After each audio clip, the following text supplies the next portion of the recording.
할렐루야. 하나님을 찬양합니다.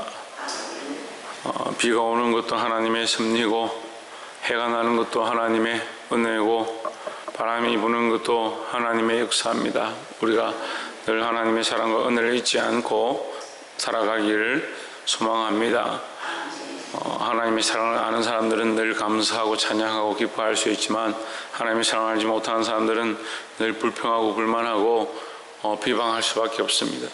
우리가 늘 주의 말씀을 똑바로 알아서 우리의 삶을 그 말씀 앞에 내려놓고 연약한 부분들을 회개하고 나아가기를 간절히 소망합니다. 7장 말씀에 보면 이스라엘 백성들이 이제 돌아갈 때가 다 되었는데, 이 백성들이 하나님 앞에 제사를 다시 하리까 이렇게 묻습니다. 3절에 만군의 여호와의 전에 있는 제사장들과 선지자들에게 물어 이르되, 우리가 열흘 동안에 행한 대로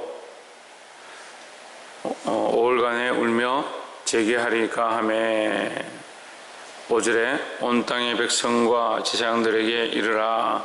너희가 70년 동안 5일과 7일에 금식하고 애통하였거니와 그 금식이 나를 위하여 한 것이냐 했습니다. 이 두 번 반복해서 나를 위하여 이렇게 묻는 것은 절대 나를 위해서 너희가 한 적이 없다 이 말이죠. 그래서 너희가 절기를 지키는 것이 너희를 살리고 하나님 앞에 서기 위해서 하는 것, 그래서 하나님께서 기뻐 받으시길 원해서 요청했지만, 결국 너희가 그 형식에 얽매여서 너희 자신을 위해서 한다, 그런 책망을 하는 겁니다. 우리가 기도하러 오는 것도, 예배하러 오는 것도 우리 심령을 살리고 하나님께서 기뻐하시는 대로 하기를 우리에게 요청하신 것인데, 우리가 이걸 하다 보면 하나님은 잊어버리고 내가 내 규례와 법도에 매여서 이거 안 하면 안 되는구나, 억지로 할 수밖에 없구나, 이렇게 자신을 얽으면은 그 연약한 모습에 대해서 말씀하시는 겁니다. 우리가 감사함과 기쁨으로 하나님의 살아계심을 회복해야 하는데, 하나님과의 관계를 회복해야 하는데, 하나님과 영적 교제는 죽어지고 하나님과 교통함은 없어지고 우리의 형식만 남아있다면, 우리가 하고 있는 이 예배와 이 새벽 제단과 또 우리의 성김들이 그냥 정말 형식에 의해서 억지로 하는 것밖에 되지 않습니다. 우리가 회복해야 될 것이 이 형식이 아닙니다. 이 틀을 지킨다고 해서 거의 70년 동안 네가 꼬박꼬박 5월과 7월에 나와서 울부짖고 제단을 쌓았다고 해서 그게 하나님 기뻐하는 것이 아니다라는 얘기죠. 결국 너희가 너희 형식에 의해서 너희를 위해서 하는 것이 아니냐. 물론 그 하나님 앞에 제단을 쌓는 것 자체는 우리를 위해서 주신 겁니다. 하지만 중요한 목적이 뭐냐, 하나님과의 관계죠. 살아계신 하나님을 인정하고 너희 삶을 회개하고 그 하나님과의 이 교통함들이 다시 세워지기를 원하는 마음으로 나와야 된다는 거죠. 근데 그걸 꼬박꼬박 내가 하고 있으니까, 우리가 이렇게 하고 있으니까 다시 하면 되겠습니까? 묻는 것. 너희 자체가 지금 그 형식에 매여서 그걸 하는 것을 너희 스스로 잘하고 있다 착각하는 것이 아니냐. 그래서 그것이 나를 위한 것이냐, 너희를 위한 것이 아니냐, 이렇게 물으시는 거예요. 6절에 너희의 먹으며 마심이 전혀 자기를 위하여 먹으며 자기를 위하여 마심이 아니냐, 그 다시 말씀하시는 겁니다. 물론 우리가 회복되어지고 우리가 하나님 앞에 영적으로 나아가는 것, 그리고 우리를 위한 거죠. 그런데 결국 너희의 먹고 마심은, 너희가 거기 나와서 규례를 지키는 것, 결국 너희를 위한 목적들로 되어 있지 않느냐. 그럼 더 쉽게 말하면요, 하나님은 없다, 하나님 없다 이 말이에요. 우리가 예배를 아무리 회복하고 기도를 아무리 회복하고 찬양을 아무리 회복해도 하나님 없으면 그게 무슨 소용이 있냐. 성경을 100번을 읽었다 해도 하나님 만나지 못하면, 예수 그리스도를 발견하지 못하면 그게 무슨 소용이 있냐. 그걸 얘기하는 거예요. 근데 사람들이 자꾸 그런 형식들에 매여서, 형식이 필요 없는 게 아닙니다. 형식이 중요하죠. 규례가 필요 없는 게 아니라 규례가 중요하죠. 율법이 필요 없는 게 아닙니다. 율법이 중요하죠. 우리가 예식을 지키는 거, 예식이 필요 없는 게 아닙니다. 예식이 중요하죠. 하지만 더 중요한 게 뭐냐, 하나님을 만나는 것이고 하나님과 교제하는 것이다. 그게 없으면 뭡니까? 죽은 예배를 하고 있는 거예요. 죽은 예배를. 이 하나님과 교통하는 것, 하나님과 이 관계를 회복하시기를 주의 이름으로 축원합니다. 7절에 여호와가 이전 선지자로 외친 말을 너희가 청종할 것이 아니냐. 그때는 예루살렘과 사면읍의 백성이 거하여 형통하였고 남방과 평원에서도 사람이 거하였었느니라 했습니다. 이미 내가 이전에 너에게 말했지 않느냐. 선지자들을 통해서 너에게 말씀을 선포했지 않느냐. 너에게 가르쳤지 않느냐. 너에게 가르쳤던 바 하나님 말씀을 청종하지 않으면서 너희가 세워놓은 그 규례와 법도를 지키는 것이 뭐가 중요하냐 이 말입니다. 그러니까 규례와 법도를, 다시 말하면 규례와 법도를 지키는 것이 잘못됐다라고 얘기하는 것이 아니고, 하나님의 말씀을 청종치 아니하고 하나님의 말씀대로 살려고 몸부림치지 아니하고 하나님이 명하신 것, 하나님이 살아계심을 인정하면 내가 내 혼자서 내 마음대로 살아가는 것, 이거 고쳐야겠구나. 내 삶에서 하나님과 함께 동행해야겠구나. 이거 되지 않고 하나님을 인정하지 않는데 나와서 예배를 드리고 그 규례를 지키는 것이 옳다, 그걸 해야지, 그렇게만 하고 있는 것, 그게 잘못됐다는 거죠.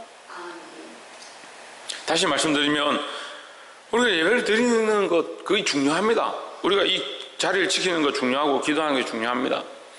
근데 처음에 말씀드린 것처럼 하나님의 관계를 세워가는 게 더 중요하고, 오늘 이 본문의 말씀은 7절의 말씀은 뭡니까? 너희가 하나님과의 관계가 세워졌다 하면 너희의 삶에서 하나님과 동행해서 하나님 말씀대로 사는 것이 더 중요하다는 거죠. 그러면 삶이 없는 예배, 삶에서 하나님과 교제하지 않고 나와 있는 이 기도의 자리, 예배의 자리, 말씀의 선포, 결국 삶이 없는 말씀의 선포, 삶이 없는 예배, 삶이 없는 기도, 이것이 하나님의 인정함을 받지 못한다, 그렇게 말씀하는 겁니다. 그렇다면 우리가 오늘 이 자리에 왔습니다.